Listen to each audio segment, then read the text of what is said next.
The hospital wing was quiet, except for the steady beeping of machines and the muffled footsteps of nurses. The billionaire sat slumped in a leather chair, his eyes bloodshot from sleepless nights. His son lay pale and fragile on the bed, countless tubes running into his arms. Doctors from across the world had come and gone, each leaving with the same hopeless shake of the head, 1,000 attempts and still no cure. That morning a knock came at the door, not from a doctor, but from a delivery driver carrying a box of food. He was a single father, his uniform worn his hands, rough from long hours. He hesitated at the sight of the boy on the bed, then gently set the food on the table. Before leaving, he paused, his gaze lingering on the child, pale and sweating. He turned slowly to the billionaire and said softly, "Sir, may I try something?" The billionaire almost laughed bitterly. 1,000 doctors couldn't help him. "You think you can?" The driver didn't flinch. "I don't claim to heal, but I've walked this road before. My own son was sick once too, and an old remedy saved him when no hospital could." The billionaire's eyes narrowed, desperate but skeptical. He gestured sharply. "Fine, do it." The delivery driver stepped forward, pulling a small pouch from his pocket.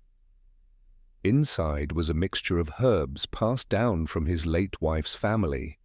He boiled water with steady hands, crushed the leaves, and whispered quiet prayers as he stirred.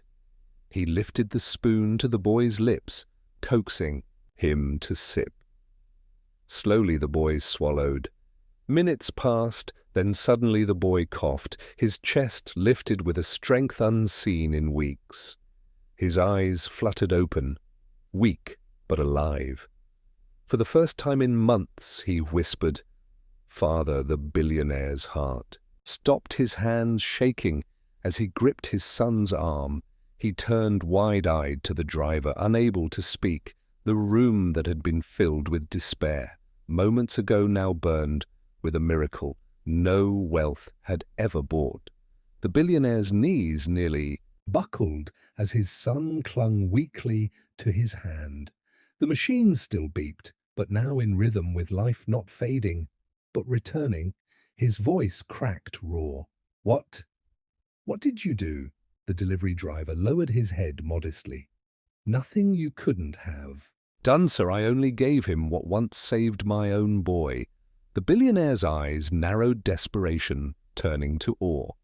"You mean doctors missed this?" He gestured wildly toward the hall where specialists had come and gone for months.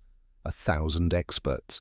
"Failed, and yet you—" He stopped, his voice breaking. His gaze softened as he studied the driver's weathered face.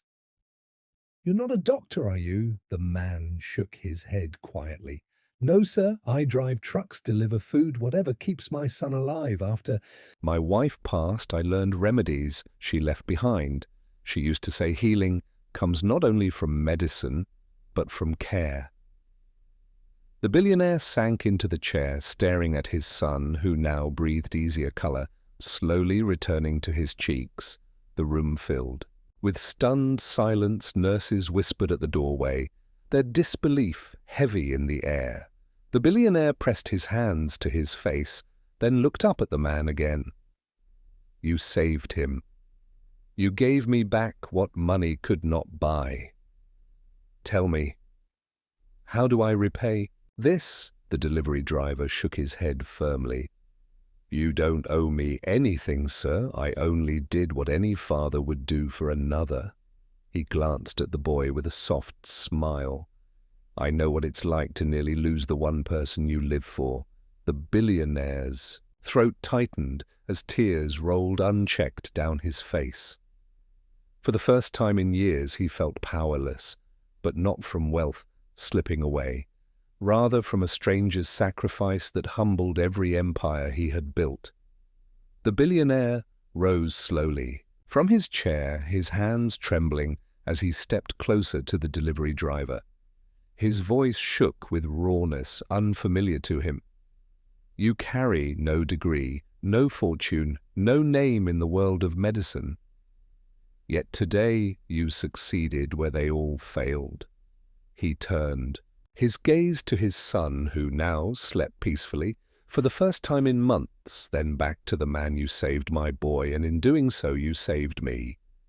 The driver shifted uncomfortably, his cap still in his hands. Sir, I didn't come for thanks, I only did what any father would do. The billionaire's jaw tightened with emotion. No, you did what 1,000 men would not.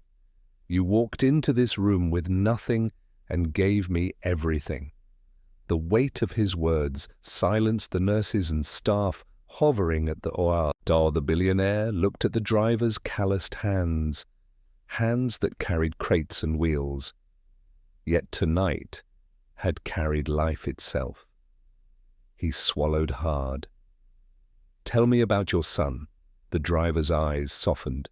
He's 10 brave like his mother was, sometime.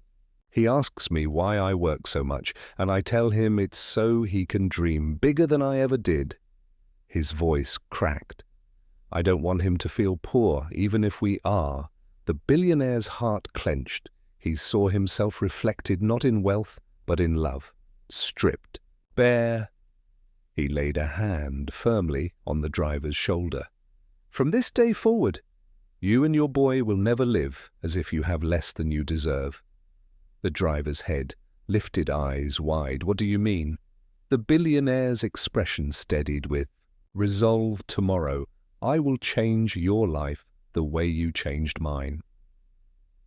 The next morning, the delivery driver returned to the hospital to check on the boy, expecting nothing more than a quiet thank you. Instead, he froze at the sight of reporters, staff, and a long black car waiting outside. The billionaire stepped forward, his son now sitting upright. Color returned to his cheeks. He gestured for silence before placing an arm firmly around the driver's shoulders.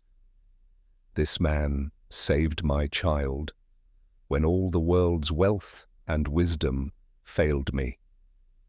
The billionaire declared, his voice carried through the hall, steady but filled with gratitude. From this day forward, he is not just a delivery driver, he is family to me. Gasps echoed across the crowd. The billionaire opened a folder and pressed it into the driver's stunned hands. Inside were papers, a deed to a new home, a scholarship for his son, and a contract offering him a position in one of his companies. No more long nights on the road, no more empty tables waiting at home. The driver's lips parted, but words failed his eyes, shimmering as his son's face flashed in his mind. He shook his head, whispering, Sir, I can't accept all this. The billionaire's eyes glistened with tears. You must, because this is not a gift, it is justice, for what you gave me was beyond price. The delivery driver's knees nearly buckled as the billionaire's son reached for his hand, whispering softly, Thank you, uncle. You gave me back my father too. And in that moment the crowd erupted into applause. Not for wealth, not for power, but for a simple man whose love had rewritten destiny.